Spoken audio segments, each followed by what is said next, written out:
All right. Hope everyone is doing well. I think this is my I think this is like my third time. I think this is my third time recording this recording this or trying to do this video. So this is my third time trying to do this stream for YouTube, but I'm too lazy to do formal recording. Anyways, the title of the stream is to talk about the opening of Aristotle's Metaphysics, which I think is significant. So today we're just going to kind of just walk through the first two paragraphs. There's a lot to think about in these two paragraphs, believe it or not. The when Aristotle kind of just begins speaking. The first line is one that, if you read philosophy, you will commonly know it. If you haven't, this is a significant line that people who read philosophy will often quote or critique or dismiss or whatever of the sort. But anyways, here it is. By nature, all men long to know. This has been translated as desire to know. By nature, all men desire to know. My translation is by nature, all men long to know. I'm probably not working with the best translation, but anyways. So let's talk about this. Aristotle begins the opening of metaphysics. We don't even know what metaphysics is. Let's just suppose that right now. We don't know what metaphysics is. And Aristotle begins with this line. All men, or by nature, all men desire to know. This is significant, I think. And the reason why this is significant is because what does he mean by that? Right? And we could be like, well, just continue reading. But I think it's significant just to think about that line. What does he mean by that? What does he mean by we desire to know? Because our common account right now is, well, it's very clear that people don't want to know. Actually, it's not really common. It's not really true that all men desire to know. That doesn't make any sense. There is real cases of ignorance. But here is the catch. And the catch will be in the next line. The next line is, an indication is their delight in the senses. Okay, so now the senses are involved. So by nature, all men desire to know, and this for Aristotle is grounded in the senses, right? Our delight in the senses. So it's not entirely true that it's grounded in the senses. It's grounded in our delight in the senses. That for him seems to be the basis, our delight in the senses.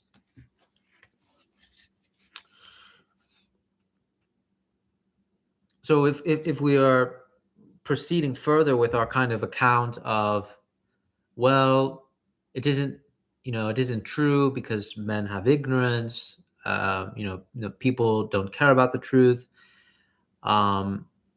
Well, Aristotle's not talking about the truth yet. Aristotle is talking about the desire to know. The question, though, and this is something that I don't think will be quite answered in the first paragraph or the second, but Aristotle's just saying a desire to know. A desire to know. That's it. It's not for it's not predicated on the kind of ignorance that we usually talk about, right? Someone doesn't read history, so they're ignorant about certain events, so they clearly don't desire to know. Aristotle's not talking about that. Aristotle is talking about that we have a kind of enjoyment in our senses. And this enjoyment in our senses allows us, or stirs up a desire for knowing. So let's proceed further. He says, for these, quite apart from their utility, are intrinsically delightful, and that through the eyes more than the others. This is huge. He's saying that our senses are not merely functional. There's something about them. There's something going on here. We have a kind of Aristotle's pointing to kind of bodily enjoyment. The bodily enjoyment is the delight in the senses. And let's see, does he actually say this yet? Oh yes, yeah, that's right. And but then he points out a particular emphasis in our senses. This is what's interesting, right? It's not we don't we all enjoy our senses for Aristotle, but we seem to have a preference for one, which is sight. We have a preference for our eyes. We seem to enjoy them more than the others. And so let's proceed with what he has to say upon this. He says, for it is not only with a view to action, but also when we have no intention to do anything, that we choose, so to speak, sight rather than all the others. So he's following up on this, and he's saying, even when it comes to action, even when we don't want to do anything, what Aristotle is saying, even when we don't want to do anything, we prefer sight. We prefer sight, the enjoyment of our sight. Again, Aristotle's linking, he's attempting to link desire with the longing to know with sight. And let's finish the first paragraph here. And the reason for this is that sight is the sense that especially produces cognition in us and reveals many distinguishing features of things.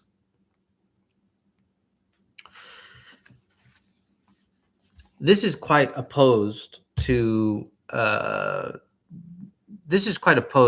understanding, I would say, or a kind of more modern account of how we look at perception and knowledge. This is quite opposed, I would say, because I think the way, I could be wrong, but I think the way we normally talk about knowledge is that, for one, knowledge is not generally linked to desire. That's what's significant, I think. We don't really talk about the desire to know. We do talk about ignorance a lot. Someone is being ignorant, someone doesn't care. There's definitely a pathos that we understand, but none of us really talk explicitly about whether we desire to know. But Aristotle, with his, but you see, when we talk about ignorance, we're talking about generally, we're talking about a kind of ignorance, right? Because from Aristotle's position, right, and again, let's just entertain this. From Aristotle's position, well, our desire to know is just our enjoyment in the senses. That's what he's saying. That's what he's saying. Uh, Nothing else, nothing more. At least not yet, right? We finished the first paragraph, and this means that ignorance, what we would call ignorance, is ignorance about a particular thing. Ignorance about what are we talking about when we're saying that, well, men don't really desire to know, or people don't really desire to know. They really prefer their ignorance. Ignorance of what exactly? What is it that you want them to know? You see, and I think uh, this is very particular here. Aristotle's not claiming, at least in this first paragraph, he is not claiming that you should know something in particular. He's saying that it's a desire to know. And of course, now we will say, well, desire to know what exactly? A desire to know what? What in particular? This is the question, right? This is the pending question that we're sort of waiting on. Well, desire to know what? But the issue here is you will see something fascinating in the. I'm not even sure if I read the last. Did I read the last part of the paragraph? And the reason for this is that sight in the sense especially produces cognition in us and reveals many distinguishing features of things. Actually, repeating that line would answer the why. It's the fact that sight helps us distinguish things, makes distinction. And for him, this is proof that we desire to know, and also how sight produces knowledge. It helps us distinguish between things. But we will suspend that question right now, because I think it's important to suspend it for right now. Because the second paragraph will add some complications, I think. He will say this. I won't read the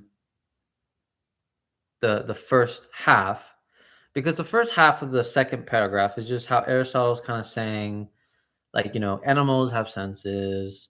Some of them don't have memory, but others do. And then he'll say something like, some are more intelligent and capable of learning than those that are not capable of remembering. And then he'll talk about, but there are some animals that are able to hear and are intelligent without being able to learn, which he actually says, like the bee.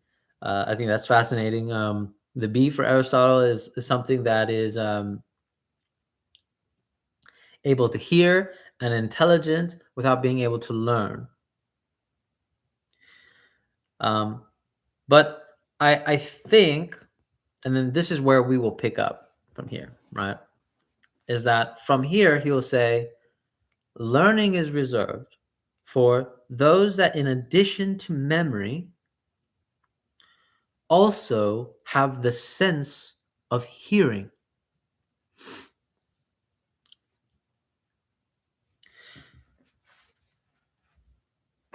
And I think this is where it gets kind of funny, a little funny, because Aristotle so far has said, okay, we desire to know because we have delight in our senses, but we prefer our eyes. Our eyes is what produces cognition. It is what helps us distinguish things. But in order to make that claim, you have to sort of ground it on something, right? How do you produce sustainable knowledge? How do you produce something that remains? Because the way we generally understand learning is that, well, something has to be able to remain for you to learn, right? You have to have a certain receptivity that allows to stamp on you, allowed to have a sort of mark on you about to remain as someone that's learned as well, or even to kind of even assess that learning has occurred. Um, so I like that he is following up with this, that learning is reserved for those that, in addition to memory, also have the sense of hearing. Okay.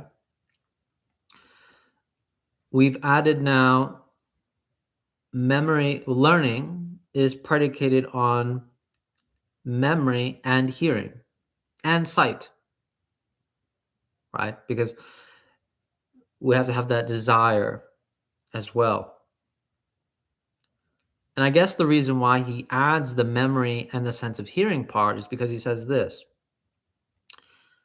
for other animals live by their imaginings and recollections with only a small share of experience, whereas mankind lives also by his skill and calculations. Okay. This is interesting because Aristotle's adding, now Aristotle, this is fascinating to point out. Aristotle is saying skill is what is important here. Skill and calculations, to be fair. Skill and calculations.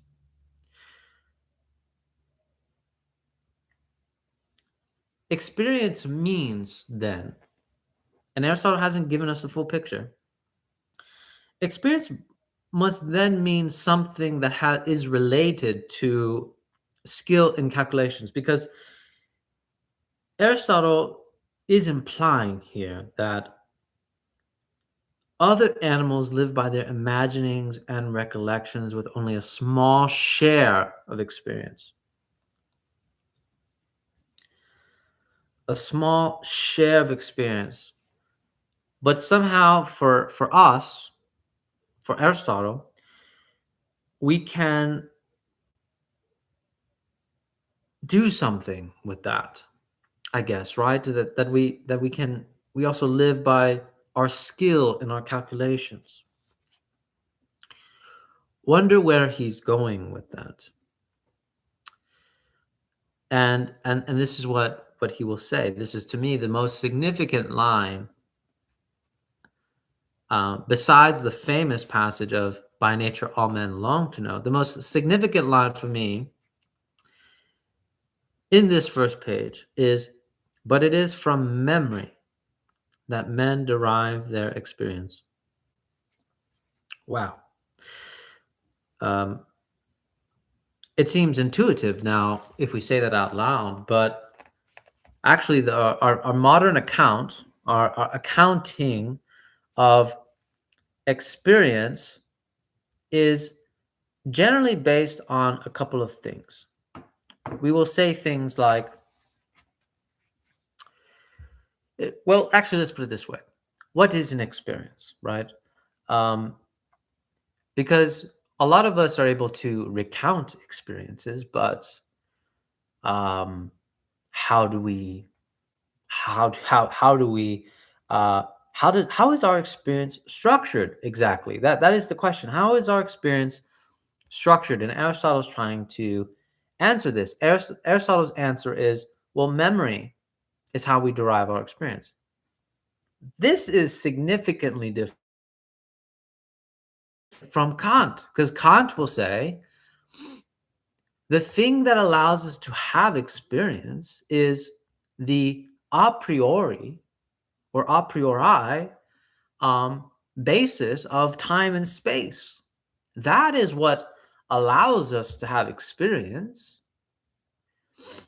Because he will say, well, without space and then without time, what can you really experience, right? It's definitely very convincing, but I'm not sure if it's as convincing as Aristotle's.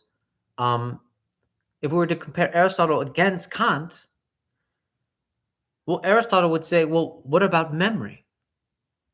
What have you to say about memory? Because memory is where, and this is Aristotle's claim, because memory is where men derive their experience. But how? How do men derive their experience? That's what's even more fascinating to walk through. So this is what Aristotle says, and I'll just sort of read the last two sentences, and then we'll work them out. He says, actually three. For many recollections of the same thing perform the function of a single experience. Indeed, it is thought that experience is more or less similar to knowledge and skill, and that men acquire knowledge and skill through experience. As Polus so rightly says, experience produces skill. Inexperience, chance. Okay. Okay, so now we're really getting at something, Aristotle. We're really getting at something with Aristotle here. This is fascinating because what he's saying, and this is quite intuitive for us, I would say, when we walk it through, right? We have this phrase of this person is experienced. And when we relay this signification, we say this person is experienced because they've done this thing many times, right? If someone does something, if someone's a carpenter and they've been doing it for 20 years, we will say they're experienced. They have 20 years of experience. This is quite similar to what Aristotle is saying. However, this is quite not what he is saying. Because when we go deeper into the difference between skill and the difference between skill and what's the other distinction he makes? Craftsman. That's when I think will get significantly interesting. But remember, right now, he's just saying it's recollections of the same thing perform the function of a single experience. Okay. If we go back to that claim of this person has 20 years of experience, that's not quite what Aristotle is saying. That is not quite. It gets at the sentiment, but that's not quite, because what we would be conflating with 20 years of experience is their knowledge, right? We're talking about their knowledge. We're indicating their knowledge. And Aristotle does admit this, right?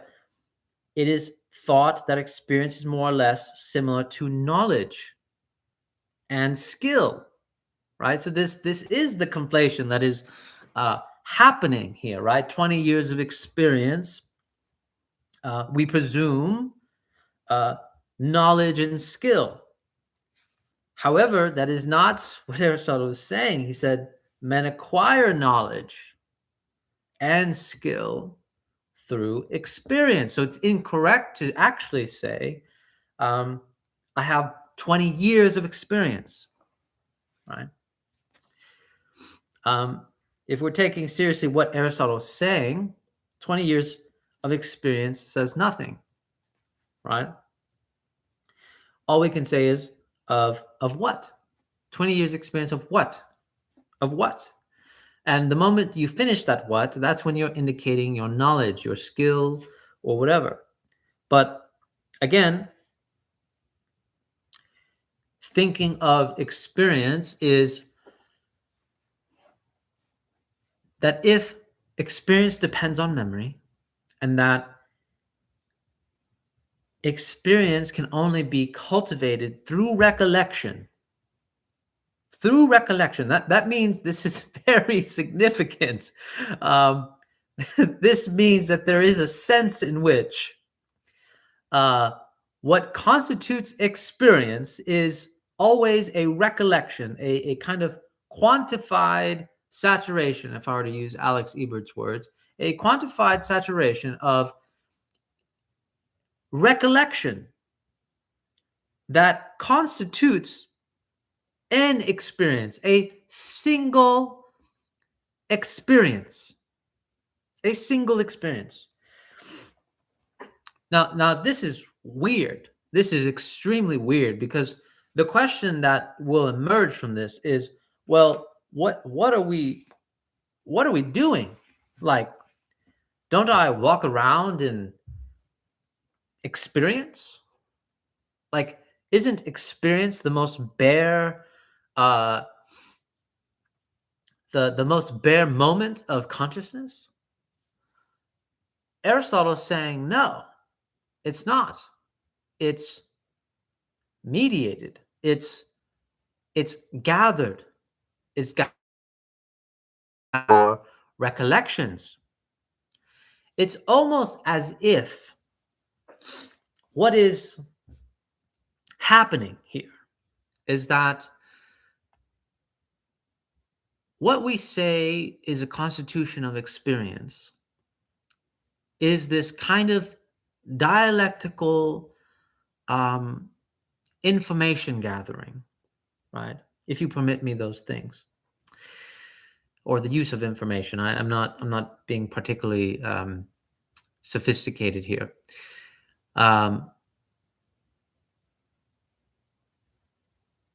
What Aristotle is not saying, but perhaps we must suppose, because what does it mean that what am I doing right now? What am I doing?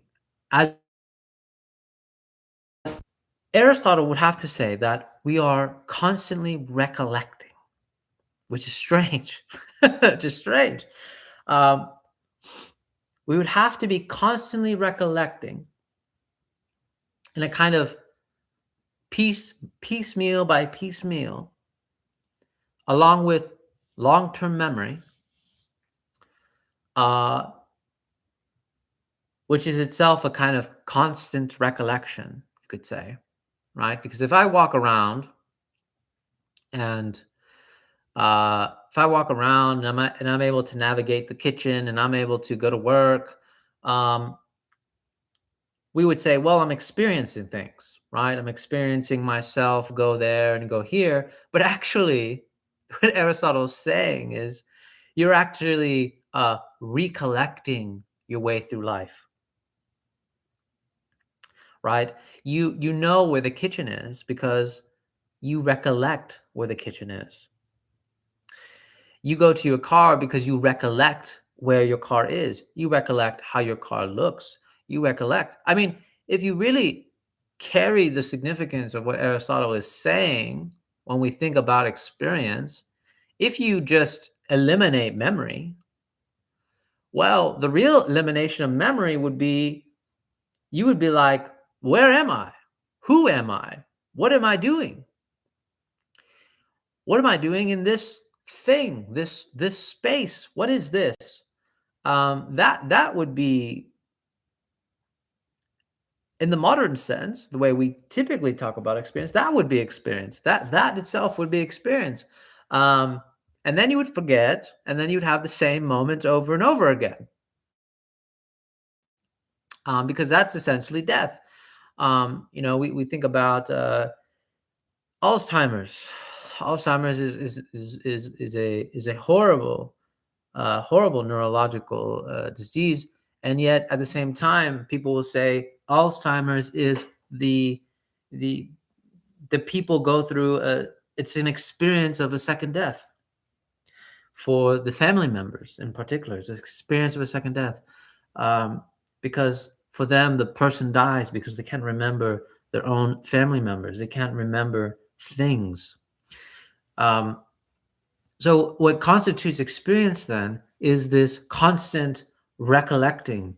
I am always recollecting the kitchen, recollecting the where the refrigerator is, recollecting the car, recollecting my life. It seems that we are in a constant mode of recollecting, and that actually that is what it means to be walking around experiencing things. And then new information gets incorporated as part of that ever growing, ever moment of recollecting.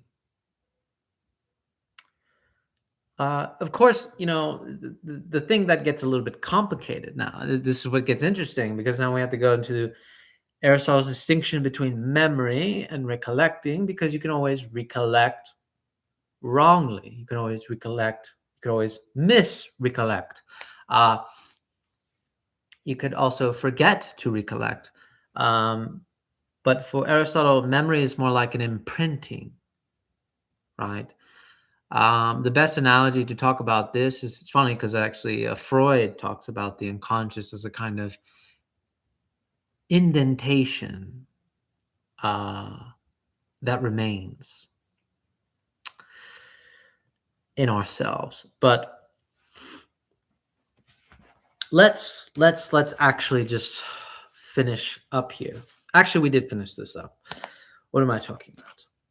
So I think this is what's significant about finishing this second paragraph. And I think hopefully I can do a next session talking this through with you guys, because then we can go through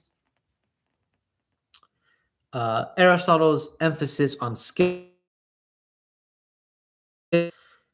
his distinction between skill and craftsman, and how he's saying that from experience produces skill, and then inexperience chance. Actually, because the experience produces skill, inexperience chance, that line is still within the second paragraph. But I will end on this kind of note of a kind of pondering against determinism, right? Because determinism obviously is a very common and popular position these days. But what I find fascinating about Aristotle is that if you are determined, right?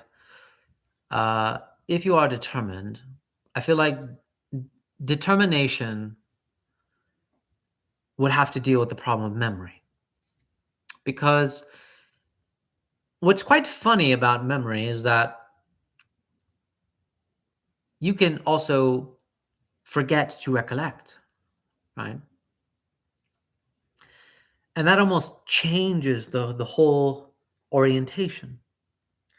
And also, if how we experience things is derived from memory, isn't freedom actually, and this would be the pending question. Again, it's how we define freedom. I don't necessarily agree to the more vulgar idea of freedom of I choose this over this, etc. But freedom would then be something like the ability to